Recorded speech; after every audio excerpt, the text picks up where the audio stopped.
doctrine. Bible doctrine is Bible doctrine is the only doctrine that says మీరు ఎన్ని నీతి పనులు చేసినా ఆలోకం పోవు అని బైబిల్ చెప్తుంది. ఇది బైబిల్ వార్త. నువ్వు ఎన్ని నీతి పనులు చేసినా నువ్వు నెరవేర్పోతున్నావు. నువ్వు ఎప్పటికీ నీతి మంతుడవు కాదు. కానీ యేసు ప్రభువును నమ్మితే నీవు ఉచితంగా క్రియలు లేకుండా నీతి మంతులుగా తీర్చబడతావు అనేది బైబిల్ చెప్పే బోధ. ఈ బోధ ప్రపంచం బోధ అంతకంటే ఉల్టానే కనబడుతుంది. ఇది మర్చిపోవాలని కనబడుతుంది. మంచి చేస్తే మోక్షం కోసం అనేది రాజమార్గం లాగా కనబడుతుంది, విశాల మార్గం లాగా. అనేకులు హిందూ నేను ఒక మతాలను అంటలేను. మనం పర్వతంలో మంచోళ్ళు మనం అనుకునేదే ఒక మోసం. అంత మంచోళ్ళు పర్వతంలో ఎంత మంచోళ్ళు అనుకుంది కాదు. అసలు పర్వతం అంటే దేవుడు. దేవుడు ఎంత పవిత్రుడు, ఎంత పరిశుద్ధుడు, ఎంత నీతిమంతుడు అంటే అంత నీతి ఉంటే తప్ప మనం ఆయన నగరం పోలేము. మనుషులు ఎవరు లేరు. అని ఒకటే ఒక బైబిల్ ఒకటే చెప్తున్నామా? లేదమ్మా నేను చెప్పాను. బైబిల్ ఒకటే చెప్తుంది. నీతి మంతులు లేరు, ఒక్కరు కూడా లేరు. అందరూ పాపం ద్రోహశక్తి ఏకంలో కలిసి మాట వారు రోగము 10లో ఉంటుంది. నీతి మంతులు లేరు, ఒక్కరు కూడా లేదు.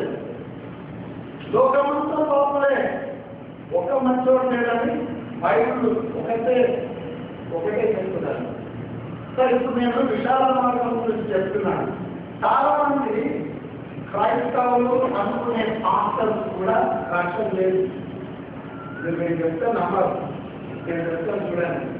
నేను చాలా మంది పాస్టర్స్ దేవుని గురించి ప్రేమిస్తున్నాం. మళ్ళీ ఇప్పుడు గంపులో గంపులో 70 పాస్టర్స్ కాన్ఫరెన్స్ 3,350 పాస్టర్స్ ఇంతవరకు నేను చూసిన ఒక్క పాస్టర్ కూడా రక్షణ పొందడానికి చెప్పలేదండి.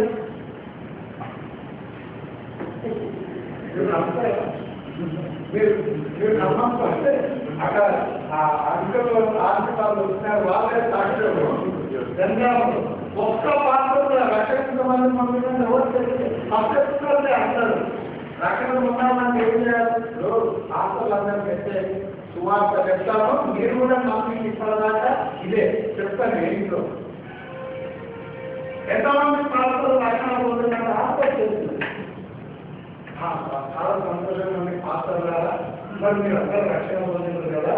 మీ దగ్గరికి మనం వచ్చి అయ్యా పాత్ర గారు నేను రక్షణ పొందాలంటే ఏం చేయాలి సార్ అని మిమ్మల్ని అడిగితే మీరు వాళ్ళకి ఏం చేస్తారు అనగానే ప్రతి పాత్ర అదే చేస్తారు. నమ్ముకోవాలి. ఓకేనండి, నమ్ముకుంటుంది. వాళ్ళ రక్షణ పొందినాక బాప్తిజం తీసుకోవాలి. ఓకే, బాప్తిజం ప్రభుత్వం బాప్తిజం తీసుకున్నారు.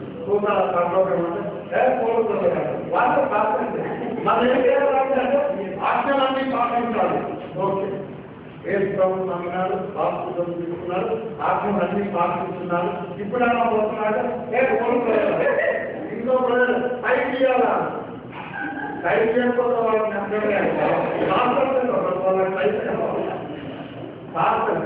పైకి చేయాలంటారు. ఎలక ప్రారంభించాలంటారు. ఎందుకు చెప్తా ఉంటారా? ఇప్పుడు నేను ఇప్పుడు ఈ కాన్సెప్ట్ మీకు చెప్పడానికే చెప్తున్నాను. ఐదుకొని ఆపుతాను. ఏ ప్రభుత్వాలు బాధ్యతలు తీసుకోవాలి, ఆజ్ఞాన్ని పాటించాలి, ప్రార్థించాలి, ఇవన్నీ చెప్తారు.